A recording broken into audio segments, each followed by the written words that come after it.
comprises of mainly triacylglycerol, and the remain consist of cholesterol, cholesterol esters, phospholipids, and free fatty acids. So this slide shows the digestion of lipid in the stomach. No digestion takes place in the mouth. In the stomach, the dietary fat is acted upon by lingual lipase and gastric lipase, which target the triacylglycerol containing fatty acids of short or medium chain length, which is mainly found in the milk. So these have their own significance. We talked about this yesterday. Now let's move on to the next step of fat digestion, and that is emulsification of dietary lipids in the small intestine. Emulsification, it takes place in the duodenum. The purpose of emulsification, which is basically breaking up of fat globules into smaller droplets. The big fat globule is broken down into smaller pieces. So the purpose of this is to increase the surface area of hydrophobic lipid droplets so that the digestive enzymes can act effectively. So the lipids are hydrophobic in nature and they are poorly soluble in the in the environment of the gastrointestinal tract. The digestive enzyme is also water soluble and can act only on the surface of the fat globules. So when you consume the fat in the diet, they tend to be aggregated together. They tend to come together and they make a big fat globule as it travels through the gastrointestinal tract. So to act the digestive enzyme, it has to act on this fat globule to bring about the process of digestion, but the digestive enzyme, the lipase, it can only act on the surface. So if it acts only on the surface and if the fat globules are uh, when they tend to be together, then there is little space for the enzyme to act. But if the fat globule is broken down into smaller pieces, then the surface area increases. There is more area for the digestive enzyme to act upon, which makes the digestive process efficient. So this process of emulsification is brought about by two mechanisms. First is the detergent properties of the bile salts. Bile salts are very important. They are the most effective biological emulsifying agents. They are important for this process of emulsification. And some amount of emulsification is also brought about by the action of peristalsis, but bile salts are most effective. So in the exam, you might be asked to write about the role of bile salts in the digestion. So you are supposed to elaborate this process of emulsification. So the dietary fat, it is acted upon by bile salts, which are, I hope you remember the name of the bile salts: sodium taurocholate, sodium glycocholate, yatsai. So what they do, the bile salts, is they break down this big piece of fat into smaller droplets. Remember that when emulsification is being done, no bond is getting broken. Like you remember how triacylglycerol is made. There is glycerol and three fatty acids are esterified to it. None of those bonds are getting broken. Understood? None of those bonds is getting broken. Only big fat globule is getting separated into smaller pieces. So this process of separation, breaking down of the big fat globule into smaller pieces, is termed as emulsification. Because of this emulsification, these tiny droplets are getting separated and are being acted upon by the fat digesting enzyme. So this is the fat, and this is the surface area where the lipase can act. Only this outer area. But when this is broken down into smaller, numerous pieces, then the surface area increases. The enzyme can act on the surrounding of all these smaller droplets, which makes digestion efficient. So, all along the surface of these tiny droplets, lipase action can start, and this is why emulsification is essential, and this process is being done by the bile salts.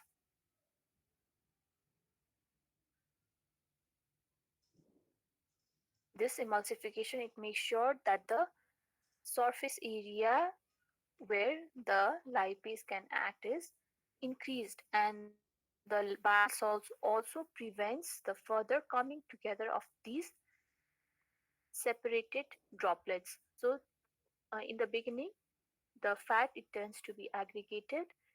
Emulsification is carried out by the bile salt, and once these are broken into smaller pieces, bile salts also again make sure that these droplets again do not come together and become aggregated. So this is the importance of the bile salts in the process of digestion. You can make this figure as well when you explain the importance of bile, role of bile salts in the process of digestion, which is emulsification.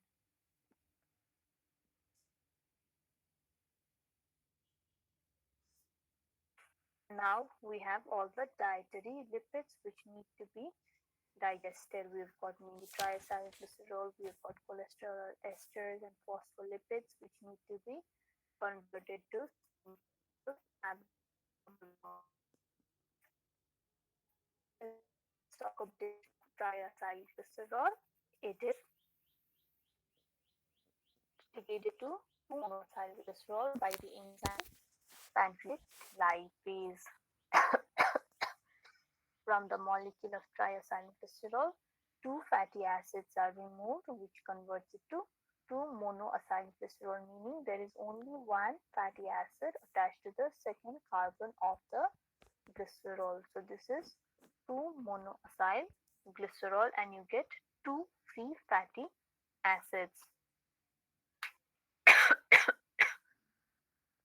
Why is this necessary? Because triacylglycerol molecules are sorry.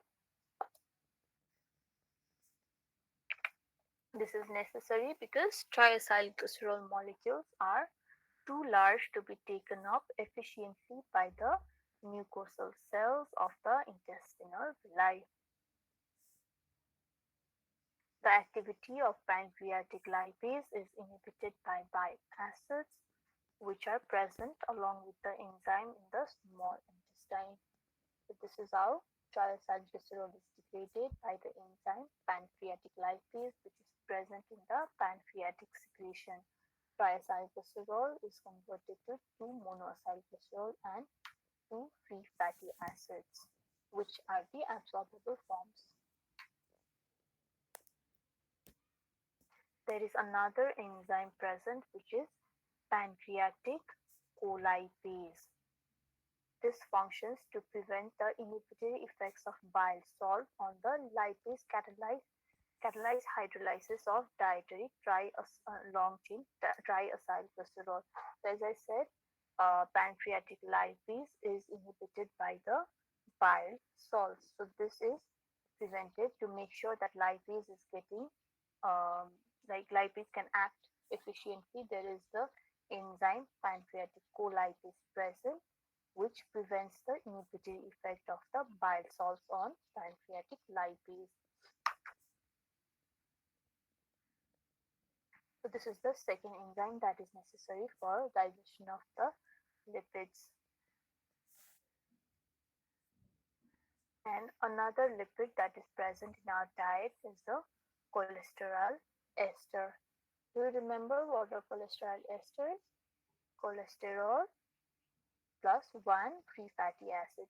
When one free fatty acid is esterified to the position 3 of the cholesterol, you get cholesterol ester. Cholesterol, and this is the free fatty acid. So this cannot be absorbed. So the cholesterol ester, it needs to be converted back to cholesterol and release one free fatty acid. So cholesterol esters are hydrolyzed by pancreatic cholesterol esterase, which produces cholesterol plus one free fatty acid. So this is the enzyme that brings about the degradation of cholesterol ester to cholesterol and one free fatty acid cholesterol esterase. So the fat digesting enzymes are first is pancreatic lipase, pancreaticolipase, and cholesterol esterase. So as you have different lipids present in the diet, different enzymes are required. Like you need different enzyme for triacylglycerol degradation and different for cholesterol ester degradation. And you also have some amount of phospholipids present. Phospholipid is degraded by the enzyme phospholipase E2 and you get lysophospholipid and one free fatty acid which can be absorbed by the body. So with this the fat digestion gets completed. The bile salts they play a very significant role in the digestion of fat because until and unless emulsification is done, fat digestion would get affected. So, if there is some defect in the liver, if the bile salts are not getting formed properly, and if there is deficiency of bile salts due to any reason, in those patients, fat digestion becomes a problem because bile salts are needed for the fat to get emulsified. And if emulsification is not done, then proper digestion will not be carried out by the pancreatic enzymes. So, this completes the digestion of fat. Now, you have to know about the absorption of the final products as well.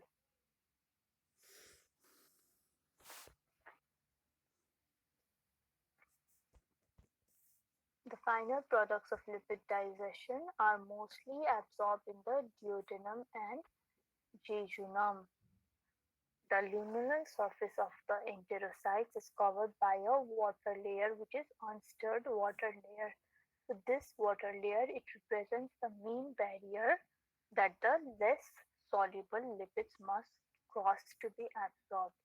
These are the primary products of lipid digestion: monoacylglycerol, cholesterol, free fatty acids. So these need to cross the water layer before getting absorbed by the enterocytes. So this is these are the cells that absorb the primary products of lipid digestion, but they are being covered by this water layer. So these are not water soluble. So these need help to cross this water layer before getting to their site of absorption. So this is overcome by bile salts. Bile salts are necessary for absorption of the dietary lipids. So bile salts are not only necessary for the process of digestion, they are also necessary for the process of absorption.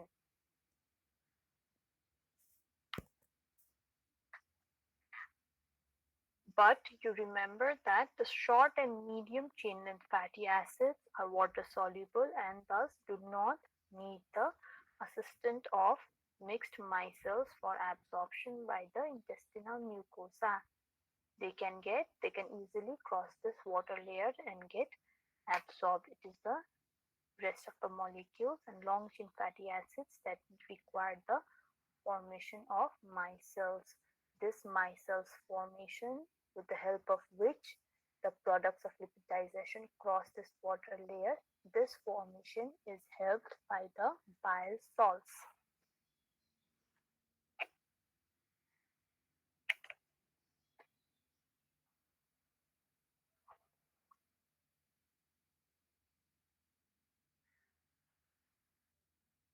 Look at this figure. The products of lipid digestion they immediately go into micellar formation. These micelles are mixed micelles. These mixed micelles they are made up of bile salts, phospholipids, cholesterol, mono, uh, monoacylglycerol, fatty acids. So look at this. These molecules are arranged in such a way that their hydrophilic portion is facing towards the surface and hydrophobic portion is directed inwards. So this is the cholesterol. See how it is arranged. The hydrophobic portion of the cholesterol is present towards the inside, and the only hydrophilic portion of cholesterol, which is the OH group, is directed outwards. Same with monoacidocholesterol, same with fatty acids, same with bile salts and phospholipids.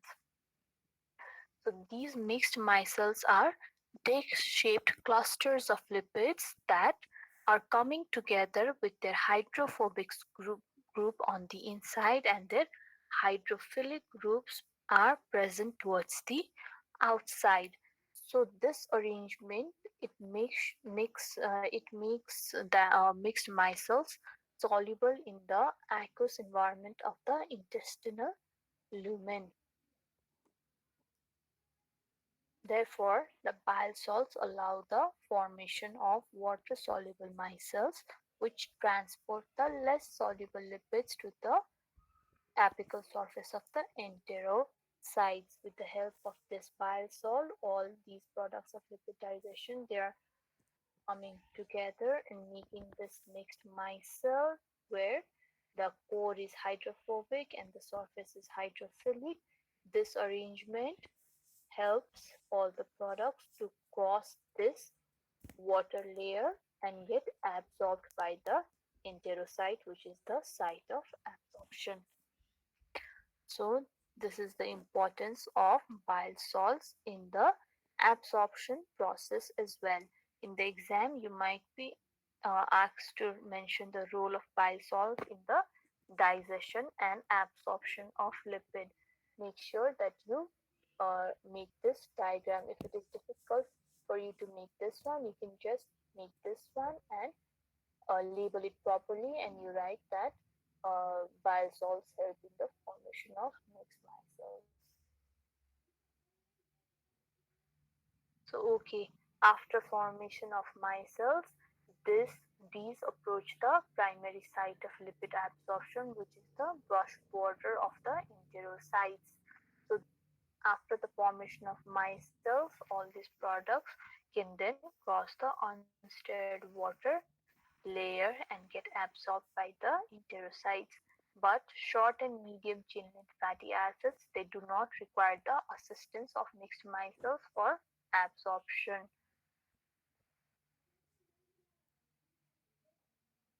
The long chain fatty acid, free cholesterol, monoacylglycerol, bile salts, fat soluble vitamins, phospholipids, they all come together and make the disc-shaped clusters of mixture of amphipathic lipids that coalesce with their hydrophobic groups on the inside and their hydrophilic groups on the outside.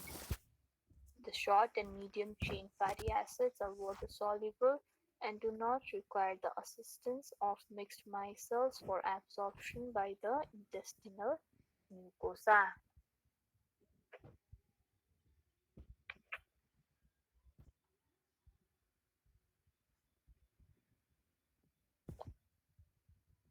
The brush border membrane of enterocytes is separated from the lumen by water layer. The hydrophobic surface of micelles facilitates the transport of hydrophilic lipids through this water layer to the brush border, which is the site of absorption. The bile salts, after the lipids get absorbed, are finally absorbed from the terminal ileum, and only less than 5% is lost in the feces.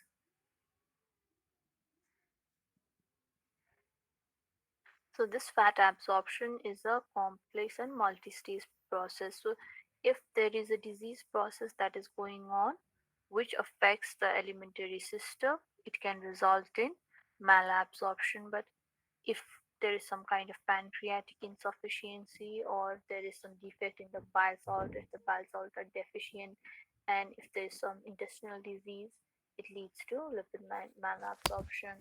For proper digestion and absorption to take place, you need all the enzymes to be working properly. You need bile salts, which have role in both the digestion and the absorption process, and you want the surface where absorption takes place to be healthy. So if there is disease process going on in any of these three organs or processes, then it leads to lipid malabsorption, pancreatic exocrine insufficiency like chronic pancreatitis, cystic fibrosis, bile salt insufficiencies like obstructive jaundice, cirrhosis of liver, defect in absorption like Pitta's atrophy and tropical flu. These are the diseases that can cause lipid malabsorption. So what happens if there is lipid malabsorption? What happens if all the lipid you're consuming is not digested and absorbed by the body? What do you think will happen?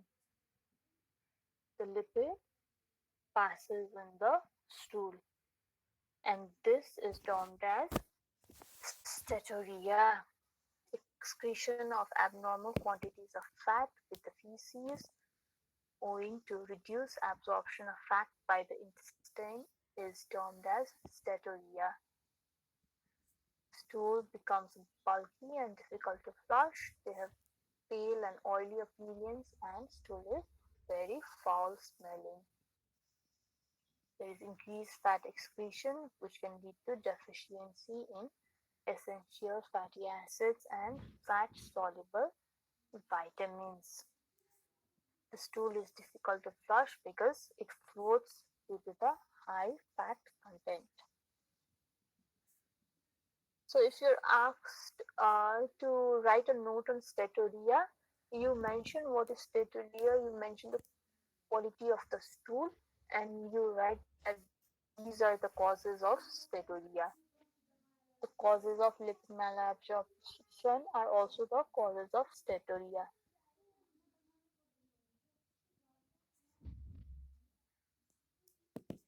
Okay, there is this disease in which there is fat is not digested properly, and it is cystic fibrosis. It is the most common autosomal recessive disease.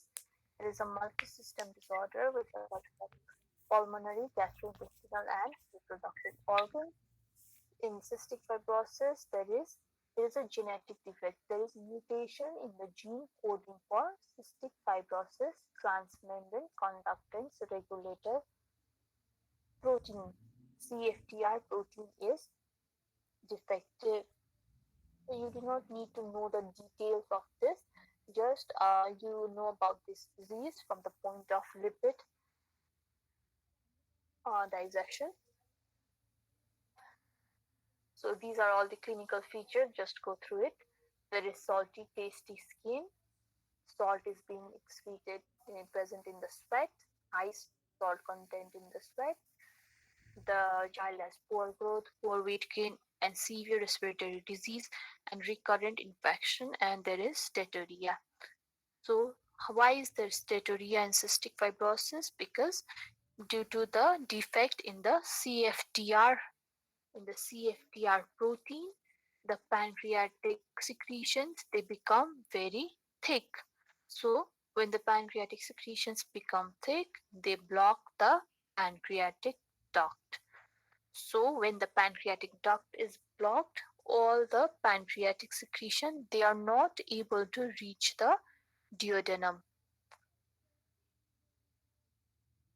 So you know that the pancreatic duct it opens in the duodenum. So when the pancreatic duct is blocked, pancreatic secretion they do not reach the duodenum. So when the pancreatic secretion when they do not reach the duodenum, there is absence of pancreatic enzymes.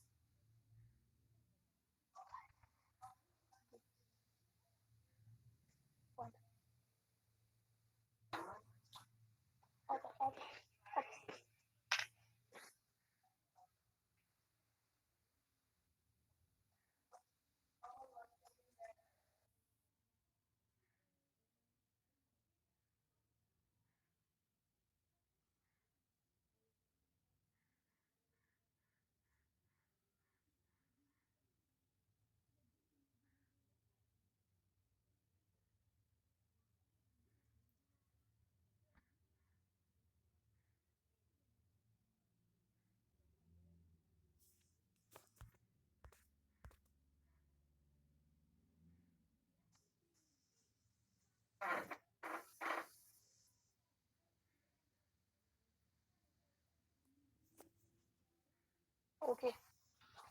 In cystic fibrosis, the pancreatic secretion they become very thick and block the pancreatic duct, due to which the pancreatic secretion does not reach the duodenum, which is their site of action. So when there is absence of pancreatic enzymes in the duodenum, digestion of fat does not take place because the fat digesting enzyme, the pancreatic lipase, is present in the pancreatic secretion.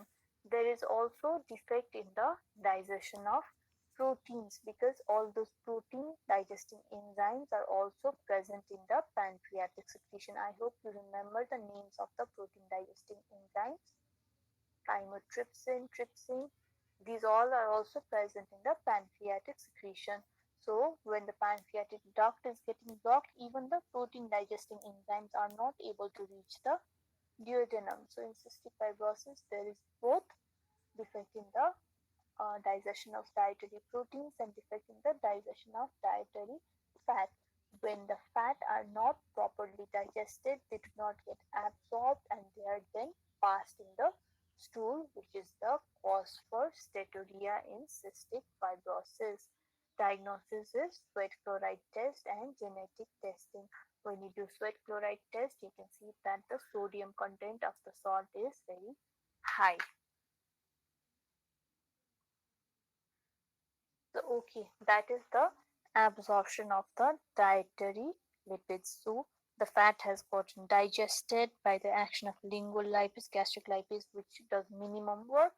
And then, after emulsification, pancreatic lipase, cholesterol esterase, and phospholipase E2, they all act in the digestion of the different lipids. And then, with the help of bile salts, mixed micelles are formed, and the digested products are then absorbed in the enterocytes. In the enterocytes, there is again synthesis of lipids. Now, first, let's skip this fatty acid of short and medium chain length. They do not need the help of mixed micelles to get absorbed. They can just get absorbed by themselves. And even in the intestinal cells, they do not undergo any modification after absorption into the intestinal mucosal cells are then transported to the liver bound to albumin. So nothing happens to the short and medium chain length fatty acids. But the long chain fatty acids, there is some modification going on. I think this had been taught in your first year as well. Do you remember it? So this is the revision. So in the intestinal cells, what first happens is all those free fatty acids which were absorbed by the enterocytes, they are converted to their active form. Fatty acids are converted to their active form, fatty acyl CoA, by the enzyme fatty acyl CoA synthetase. You need 2 ATP to activate one fatty acid to fatty acyl CoA. So, firstly, there is activation of long chain fatty acids.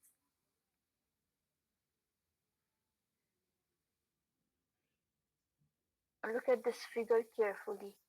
This is the enterocyte. This is the brush border where the absorption is taking place. This is the intestinal lumen where the fat digestion was taking place, and you get the products of the fat digestion. For example, let's talk about triacylglycerol. So this was digested, and you got two free fatty acids and one monoacylglycerol. So these are absorbed in the enterocytes with the help of micelles. Okay. So in the enterocytes, again this triacylglycerol is remade. So you've got monoacylglycerol. Monoacylglycerol meaning there is glycerol plus one fatty acid esterified to it. So what happens then is another fatty acid comes and gets esterified to monoacylglycerol. Before that, fatty acid is activated, converted to fatty acyl CoA. This comes and gets esterified to monoacylglycerol. Enzyme is monoacylglycerol acyltransferase, and you get diacylglycerol. Diacylglycerol is glycerol plus 2 fatty acid. So one more activated fatty acid comes and gets esterified to diacylglycerol by the enzyme diacylglycerol acyl transferase, and you get triacylglycerol, which is glycerol plus 3 fatty acid. So this is how triacylglycerol is remade in the enterocyte. So you consume triacylglycerol in the diet, it is digested, converted to fatty acids and monoacylglycerol taken up by the enterocytes, and in the enterocytes itself triacylglycerol is remade. Same thing, there is resynthesis of cholesterol ester as well. Cholesterol 1 activated fatty acid gets esterified to cholesterol. Enzyme is acyl CoA cholesterol acyl transferase, and you get again cholesterol ester. So similarly, phospholipids are also regenerated from the absorbed lysophospholipids. So this way there is resynthesis of the lipids in the enterocytes. In the enterocytes, the mixture of the absorbed lipids, they migrate to endoplasmic reticulum, and there is biosynthesis of the complex lipids. This is the summary of all those slides. Firstly, there is activation. The fatty acids are converted to fatty acyl CoA, and then two fatty acyl CoA, they get esterified to monoacyl glycerol, and you get triacyl glycerol, and the lysophospholipids are converted to phospholipids, and there is also esterification of one fatty acyl CoA to cholesterol, and you get cholesterol ester. So all these lipids have been regenerated in the enterocyte, but these lipids are hydrophobic in nature. They cannot travel in the blood by themselves. This triacylglycerol, cholesterol ester are completely hydrophobic in nature. They cannot travel in the blood by themselves. So, do you remember how the dietary lipids are transported in the blood? Anyone?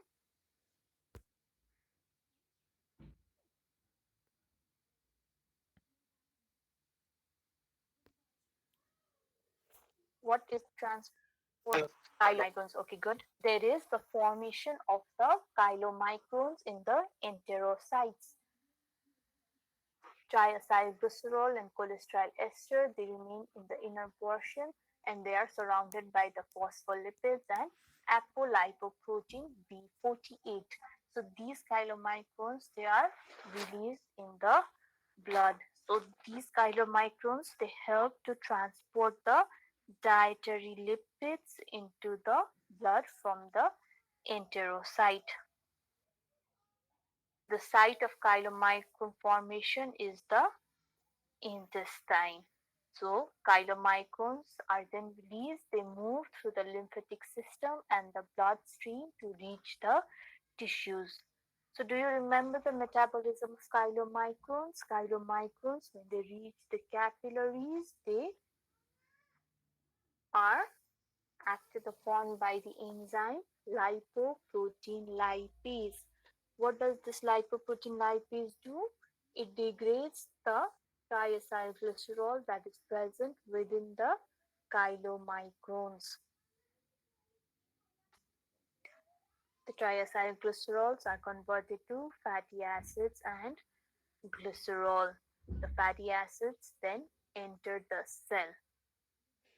In the cell, the fatty acids are oxidized as fuel, are used up or re-esterified and again made into triacylglycerol and stored. So this is the metabolism of chylomicrons. Not the complete metabolism that has already been taught in your first year. I hope you remember it. I hope you remember the metabolism of all the different types of lipoproteins. So this way the dietary fat has reached the tissues via the chylomicrons. So you should know about all the enzymes that is required for fat digestion, the role of bile salts, and how they are again released in the blood. Please go through this case study. A 9-month-old child was brought with a history of poor growth and chronic cough. He has had multiple episodes of respiratory distress for which hospitalization was required.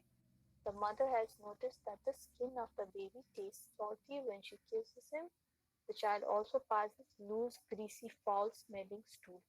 The sweat chloride test was done, which showed that the sodium content was more than 60 millimole per liter, which is more than normal. So, what is this child suffering from? Anyone? Cystic fibrosis. Cystic fibrosis. Can you explain the biochemical basis of greasy, foul-smelling stool? Biochemical basis of steatorrhea. Pancreatic secretion are thick, which blocks the pancreatic duct.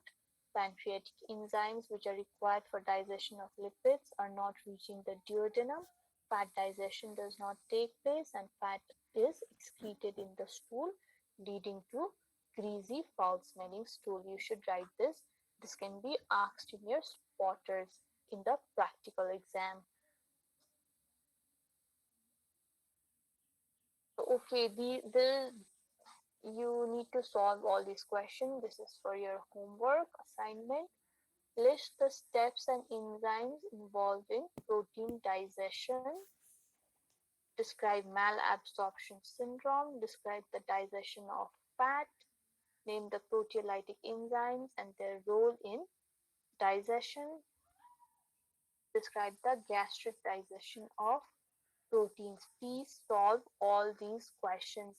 In the malabsorption syndrome, uh, you write about uh, all the diseases that is found when the carbohydrate is not digested properly, protein is not digested, and lipid is not digested. So malabsorption, it shows that different nutrients are not getting absorbed. So you first describe where there is carbohydrate malabsorption, like in case of defect in the disaccharidases and lactose intolerance, there is maldigestion and malabsorption of the disaccharides. So in the protein, I give you a list of diseases where protein digestion and subsequent absorption was affected. So you write about those as well. And in case of lipid, you write the three conditions: pancreatic defect, defect in the bile salt, and defect in the small intestine. You list out all those, that will be sufficient. So, okay, you complete all these assignments and you submit it to me when the classes resume. So, you make a separate copy of biochemistry and you solve all these questions which I have given you. Understood? Okay, this completes our lipid digestion. In the next class, we'll talk about uh, biochemical changes, biochemistry of starvation. So, what I want all of you to do is you go through the feed fast cycle that had been taught in your first year. Understood? The biochemistry of starvation is mostly the repetition of the feed fast cycle. So, if you study the feed fast cycle and come for the class day after tomorrow, you will find it incredibly easy. So please go through it. Feed fast cycle. Understood? Okay. Goodbye, class.